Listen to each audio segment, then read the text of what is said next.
આપણે જોઈ રહ્યા છીએ ઉમરાળામાં આવેલા કાળુભા નદીના કાંઠે મહાશિવરાત્રિ નિમિત્તે ધોળનાથ દાદાનું જે મંદિર આવેલું છે તેને સરસ રોશનીથી શણગારવામાં આવી રહેલું છે તે આપણે નિહાળી રહ્યા છીએ. આ એનું ગર્ભગૃહ છે. ગર્ભગૃહમાં દાદાની હવે સાફ સફાઈ કરવામાં આવી રહી છે ગર્ભગૃહની, કેમ કે હવે ત્યાં મહાપૂજા કરવામાં આવશે. રાત્રિની મહાપૂજાનું આયોજન હોય છે.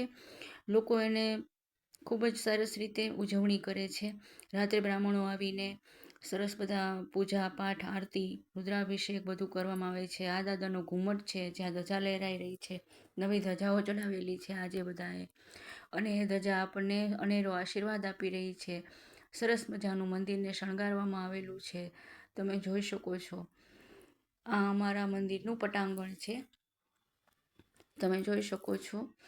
આ અમારા જૂનામાં જૂની વાવ છે. આ પહેલાંના જમાનામાં કે જ્યાં આપણે પાણીની સિંચી શકતા હતા દોરી નાખીને, એ રીતનું છે. આ બધું પહેલાં હતું, હવે તો નથી એ રીતનું. અને આ લાઇટિંગ બતાવવામાં આવ્યું છે. આગળ આપણે જોઈશું કે કઈ રીતે એનો આગળનો જે ભાગ છે એ પણ તમને બતાવીશું.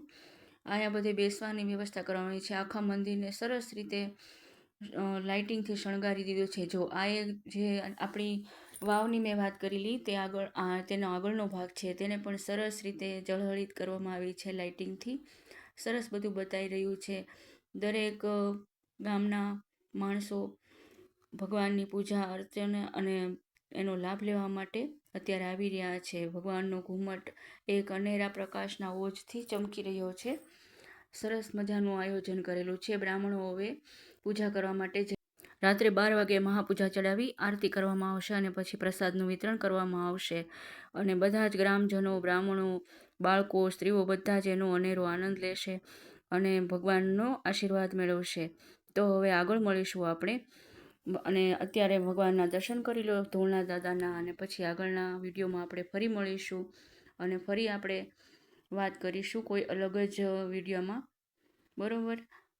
તો હવે આપણે આગળ મળીશું. રાધે રાધે, જય શ્રી કૃષ્ણ, હર હર મહાદેવ. બધાને મહાશિવરાત્રિના જય ધોળનાથ.